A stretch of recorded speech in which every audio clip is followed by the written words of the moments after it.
একজনে কমেন্ট করেছে তার যে অঙ্গ আছে সেই অঙ্গের যে উপরের খালি অংশটা আছে যেখানে স্কিন যেখানে শাফট আর গ্ল্যান্ডের যে জয়েন্টটা আছে সেই জয়েন্টের পাশ থেকে ছোট ছোট দানা দানা ফুসকুড়ির মতন উঠেছে। আর এটা খুব পরিমাণে চুলকাচ্ছে, চুলকালে ফুসকুড়িটা ফেটে যাচ্ছে, পরে সেটা ঘায়ের মতন দেখা যাচ্ছে। এটা কেন হচ্ছে, কি কারণে হচ্ছে, এটা কিভাবে ঘরোয়া পদ্ধতিতে নির্মূল করতে পারবেন আজকের ভিডিওতে আমি পুরো ডিটেলে বলতে চলেছি। তাই ভিডিওটা কিন্তু অনেক ইনফরমেটিভ, কেউ স্কিপ করবেন না, না হলে কিন্তু আপনারা অনেক ইনফরমেশন মিস করে যাবেন। তো হ্যালো এভরিওয়ান, আমি সুধা সরকার, আমার চ্যানেলে আপনাদের সবাইকে ওয়েলকাম। আমার চ্যানেলে এরকম ইনফরমেশন ভিডিও অনেক আসে, তাই আমার চ্যানেল যদি কেউ নতুন থেকে থাকেন চ্যানেলটাকে সাবস্ক্রাইব করে বেল আইকনটাকে দাবাতে একদম ভুলবেন না। চলুন বলা যাক, ছেলেদের এই পিয়ের মাথায় যে ফুসকুড়িটা হচ্ছে এটা কেন হচ্ছে, এটার কারণ কি, প্রথমে তো সেটা জানতে হবে। যদি আমরা কারণটাই না জানতে পারি সেটার প্রতিকার আমরা কি করে করব, তাই না? এই যে ফুসকুড়িটা হচ্ছে এটার অনেক কারণে হতে পারে। এই যে ফুসকুড়ি এটা কিন্তু একটা ইনফেকশন, কারোর কারোর অ্যালার্জি ইনফেকশন হতে পারে, কারোর ব্যাকটেরিয়াল ইনফেকশন হতে পারে, কারোর ফাঙ্গাল ইনফেকশন হতে পারে। এছাড়াও কারোর কারোর এসটিআই যেটা সেক্সুয়াল ট্রান্সমিটেড ইনফেকশন যেটাকে বলা হয় সেটা হতে পারে। কখনো কখনো ইনফেকশনটা ঘা হয়ে এমন একটা আকার ধারণ করে যেটা ব্যালানাইটিস নামে একটা এসটিআই এর রূপ নেয়। আর এই ব্যালানাইটিস ইনফেকশন অনেক ভয়ানক একটা ইনফেকশন, যেটাতে আপনাদের অনেক বড় ক্ষতি হতে পারে। তাই এরকম যদি ফুসকুড়ি হয় এটাকে একদম ইগনোর করবেন না। এই ইনফেকশন এটা কি কি কারণে হতে পারে? প্রথম হচ্ছে অপরিচ্ছন্নতা ও ঘাম। অনেক ছেলেরা আছে যারা নিজেদের এই জিনিসটাকে পরিষ্কার রাখে না, কুচকির গোড়ায় ঘাম জমা হয়ে থাকে, আর তাদের যে লোমকূপগুলো আছে তার গোড়ায় ঘাম জমা হয়ে ছত্রাকের সৃষ্টি হয়, ব্যাকটেরিয়াল ফাঙ্গাল ইনফেকশন হয়ে যায়। আর ওই ফাঙ্গাল ইনফেকশনগুলো মাথায় লেগে ওখানে দানা দানা সৃষ্টি হয়। সেকেন্ড, শেভিং ও বিভিন্ন রকমের ক্রিম ইউজ করা। অনেক ছেলেরা আছে যারা ওখানে রেজার দিয়ে শেভিং করে, রেজার দিয়ে শেভ করার সময় লোমকূপের গোড়ায় ইচিং এর সৃষ্টি হয়। এছাড়াও অনেকে ভ্যাক্স করে, ভ্যাক্স করলে লোমকূপের গোড়ায় ইনফেকশনের সৃষ্টি হয়, জ্বালা পোড়ার সৃষ্টি হয়, আর ওই জ্বালা পোড়ার থেকে চুলকানির সৃষ্টি হয়। চুলকানি আস্তে আস্তে তাদের ওই অঙ্গের মাথায় ফুসকুড়ির মতো দানা দানা হয়ে যায়। পিয়ারলি প্যানাইল প্যাপুলাস, অঙ্গের মাথায় এবং গোড়ায় ছোট ছোট হলুদ আর সাদা রঙের দানা দানা সৃষ্টি হয়। এটা একদম স্বাভাবিক প্রক্রিয়া, এটা একদম ন্যাচারাল, এটা সবার হয়ে থাকে। আর ওইগুলো যদি পরিষ্কার না করা হয় তাহলে পিপিপি নামক এই ইনফেকশনটা তাদের ওই অঙ্গের মাথায় দেখা দেয়। এসটিআই যেটা হচ্ছে সেক্সুয়াল ট্রান্সমিটেড ডিজিজ, এটা কারোর সাথে সম্পর্কের মধ্যে আসতে পারে। তার পার্টনারের যদি এইচএসভি এইচপিভি নামক কোনো ইনফেকশন থাকে তখন তার অঙ্গের মাথায় ওই ইনফেকশনটা লেগে ওখানে ওরকম ফুসকুড়ির মতন দেখা দেয়। ব্যালানাইটিস হলো একটা ফাঙ্গাল ইনফেকশন।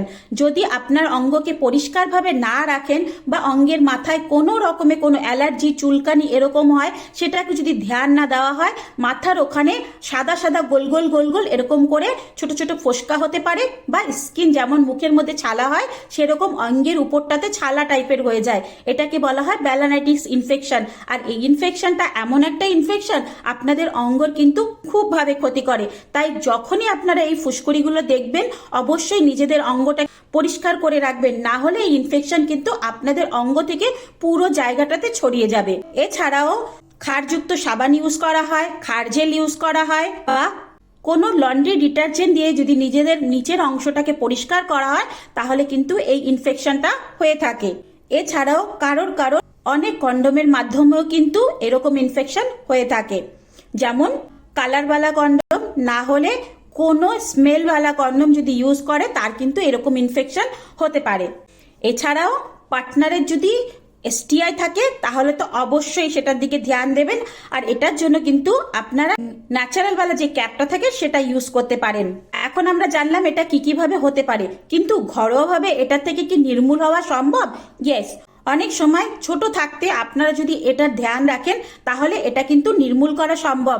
বাট যখন এটা একদম ভাবে বেশি পরিমাণে হয়ে যাবে, হয়তো আপনার এই ফুসকুড়িগুলো প্রচন্ড পরিমাণে ব্যথার সৃষ্টি হচ্ছে, বা ফুসকুড়ি হাত দিলেই ফেটে যাচ্ছে, ফেটে সেটা বড় আকার ধারণ করছে, কোনো দিকে না তাকিয়ে সোজা ফিজিশিয়ানের কাছে যাবেন, তারা আপনাদেরকে প্রপারভাবে গাইড করবে।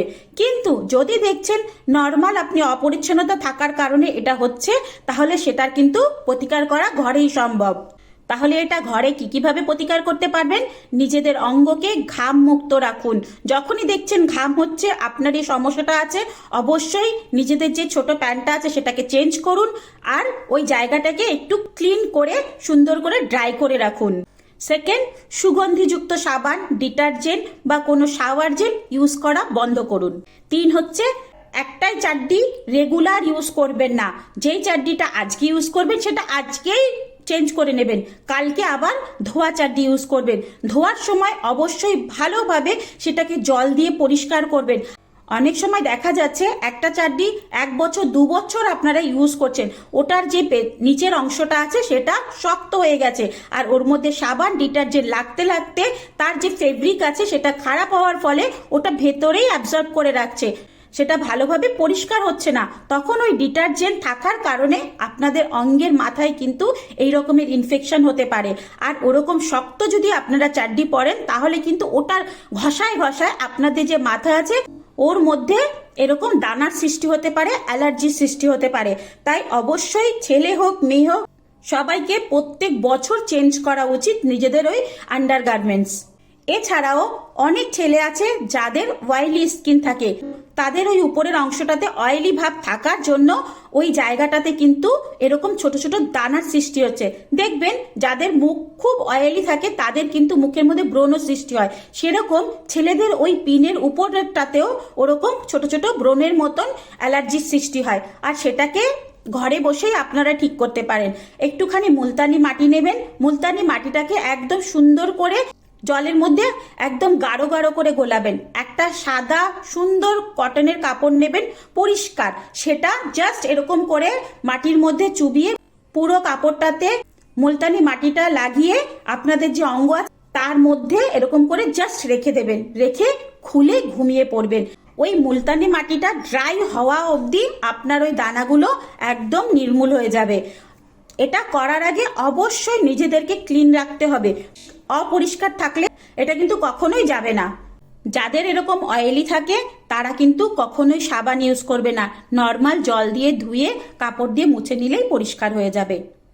তো বন্ধুরা, আজকের ইনফরমেশনটা এতটুকুই। যদি আপনাদের এই ইনফরমেশনে কোনো উপকার হয় আমাকে একটু কমেন্ট করে জানিয়ে যাবেন, আর এরকম ইনফরমেশনের জন্য অবশ্যই আমার সাথে থাকবেন। ভিডিওটা কেমন লাগলো জানাতে কিন্তু ভুলবেন না। একজনে এটা নিয়ে আমাকে মেল করেছে, তার জন্য ভিডিওটা করা। তো আশা করি আপনার কমেন্টের রিপ্লাইটা আমি দিতে পেরেছি। চলুন বন্ধুরা, টাটা বাই বাই। সবাই সুস্থ থাকবেন, ভালো থাকবেন, অনেক অনেক হ্যাপি থাকবেন। আবার দেখা হবে নেক্সট ভিডিওতে, ততক্ষণের জন্য টাটা বাই বাই।